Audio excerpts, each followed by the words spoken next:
अस्सलाम वालेकुम टाटा बच्चों, मैं सरी से ठीक बार कश्मीर तरसियात कैसे सबक परा माहौल थो साफ तथ मज पोर माहौल हसा गो सोन उतबुक तथ मज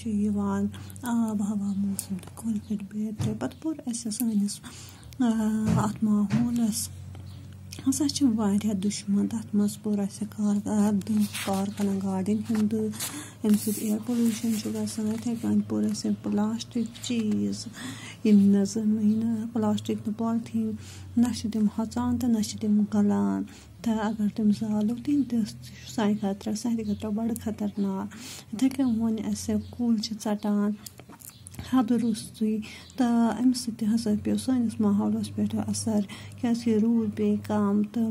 दर्ज हरारत हुरान तो फसल तो खस तेल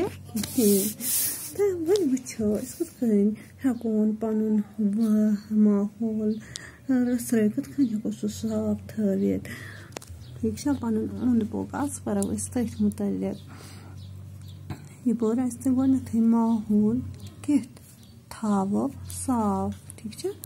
माहौल कित क्या जेर कि बे बंगा हमजा कित थो साफ माहौल कित थो साफ कारखानन तो गाड़िन हंद करो कम दपान कारखानन तो गाड़िन हंद करो कम यानी कि गाड़ी कम इस्तेमाल करने बे पुरानी गाड़ी तम इस्तेमाल करने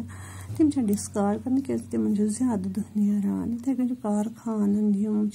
तथ तिथ कर इस्तेमाल युत दह सह नीर ज्यादा यम पोल्यूशन ग तम चीज तक इस्तेमाल कर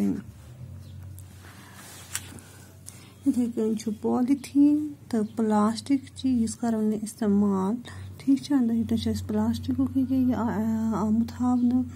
कंटेनर ठीक दपान पॉलिथीन तो प्लास्टिक चीज करो इस्तेमाल कहें अम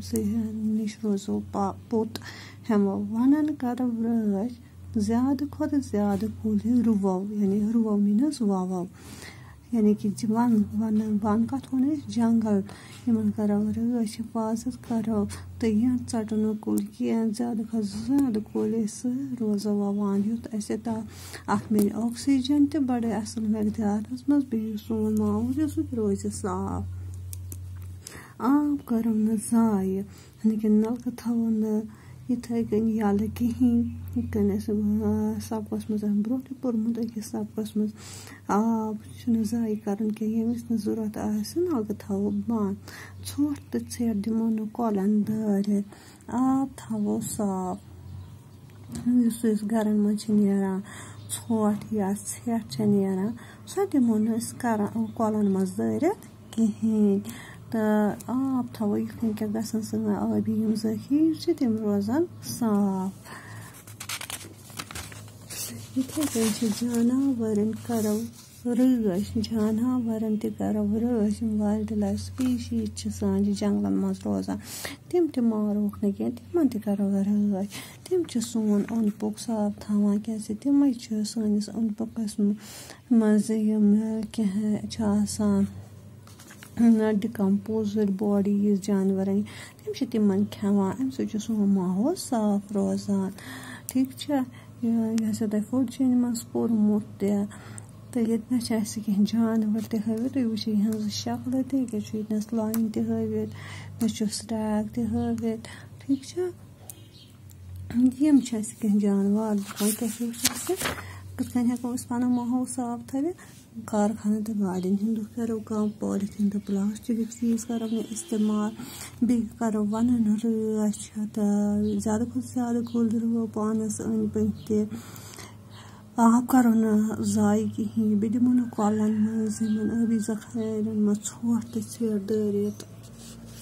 तो बे जानवर यमन तह करो रच तो ये ब्या क्वेश्चन याद यह कोर्मुत पूरी ओत्र गोनिक सवाल आज दोम सवाल कुदरती माहौलस कुस दुश्मन दबो मन सारे जवाब तो लिखो कॉपी पे साफ हवा कुस दुश्मन साफ हवा ना वन ना दरियाव ये अमिक दुश्मन कुछ प्लास्टिक तो तुम करो अत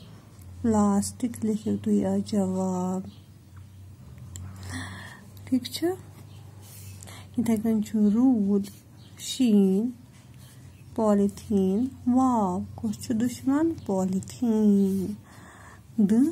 बाग जानवर तो बाल कुछ सान माहौल दुश्मन द ठीक आव समझ वह कुछ द्राव अमुक दुश्मन कुदरती माहौल कुछ दुश्मन